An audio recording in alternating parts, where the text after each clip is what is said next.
In the pages of the Bible, we find stories of strength and weakness, power and humility, disobedience and faithfulness.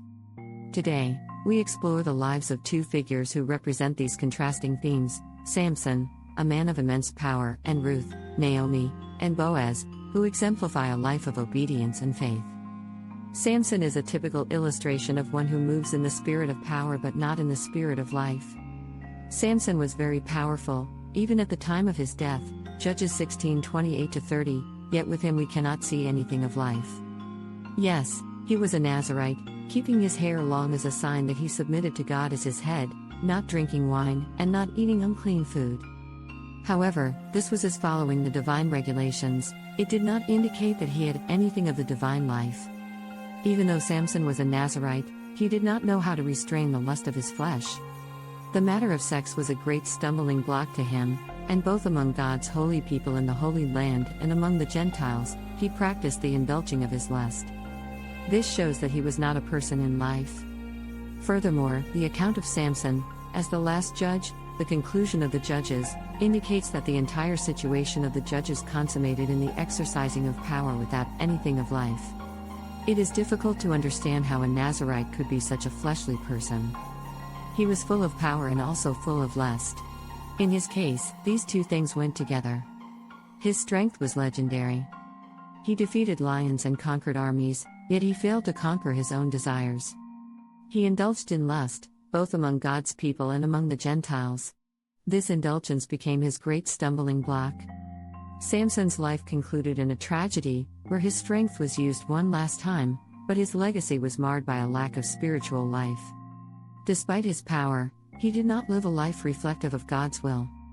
In contrast to the story of Samson, we find the book of Ruth, a narrative not of power but of life, love, and faithfulness.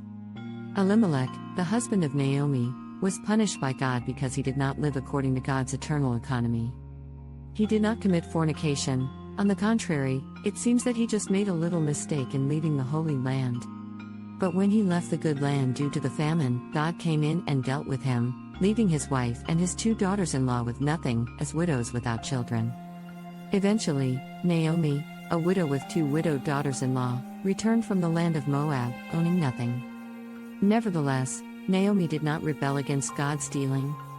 Instead, admitting that God had dealt not only with her husband but also with her, she said, "The All-Sufficient One has dealt very bitterly with me. I went out full, but Jehovah has brought me back empty." Ruth 1:20b-21a. Ruth, a Moabite woman who moved to Judah with her mother-in-law, Naomi, after the deaths of her husband, father-in-law, and brother-in-law. Naomi made it clear to Ruth that she had no capacity to produce a husband for her who could redeem her and bring forth a descendant for her father-in-law, Elimelech. Feeling that the situation was hopeless, Naomi encouraged Ruth to return to her mother's house in order to have a future. Ruth's reply was full of life. She would go with Naomi forever, being with her in poverty. Ruth said to Naomi, "Do not entreat me to leave you and turn away from following after you. For wherever you go, I will go, and wherever you dwell, I will dwell, and your people will be my people, and your God will be my God. Where you die, I will die, and there will I be buried. Jehovah do so to me, and more as well, if anything but death parts me from you." Ruth 1:16-17.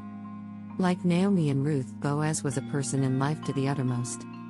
Naomi said to Ruth, "My daughter, I must seek some resting place for you, that it may go well with you." Ruth 3:1. Then Naomi charged her to wash herself, anoint herself, put on her best clothes, go down to the threshing floor, and, at the proper time, make yourself known to Boaz. Eventually, Ruth identified herself to Boaz, saying, "I am Ruth, your maidservant. Spread your cloak over your maidservant, for you are a kinsman." Ruth 3:9. In his contact with Ruth at the threshing floor that night, Boaz was absolutely restrained, not moved, in his lust, absolutely different from the lust-indulging judges. Boaz blessed Ruth and highly appraised her. Then he told her that he was willing to bear his responsibility according to God's ordinance to redeem Elimelech's inheritance, yet he would not overstep the one who was ahead of him in this matter. Ruth 3:12-13. Here Boaz seemed to be saying, "Daughter, wait until tomorrow. Yes, I am your kinsman, and we are free in God. But there is another kinsman who is closer to you than I am, and he must be allowed to go ahead of me.